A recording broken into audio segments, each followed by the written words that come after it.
have an apartment, the apartment, they send out the policy.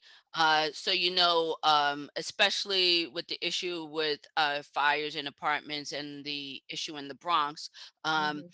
you should be talking as a family. What do we do in case of an emergency and a fire? Go over the role. And the fire department does a great talk about preparedness. Know where your fire extinguisher is.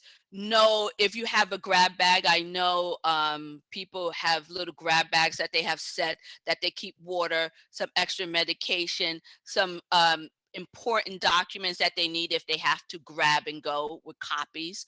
Um, but always know the policy in your apartment.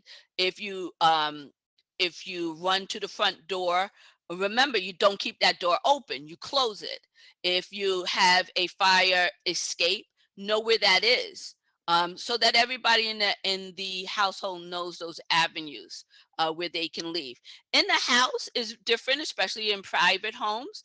But Mhm. again, it's all about having that discussion. So if you have a home, um, and there is a fire and there's multiple people in the home, there should be a identifiable space, whether it's in front of the house or back of the house, is something to be determined, that this is where we meet up at. So you can practice a drill, whatever families feel safe doing, especially Mhm. in a home where there's different access and entry points.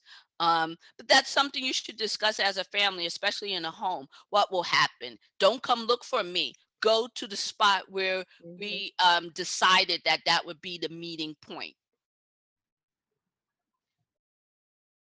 Target shooters with the bullets. That's something that's very common. The lead exposure. For workers, you could have bridge painters, or you could have workers that are doing construction, and they might be working in buildings or areas where there might be lead, and they could, you bring it home on your clothes. Mhm. That fine dust.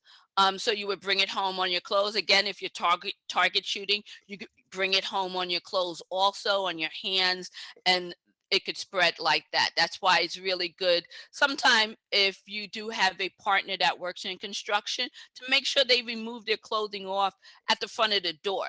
Don't necessarily bring it into the home, because it is that fine dust that's the issue.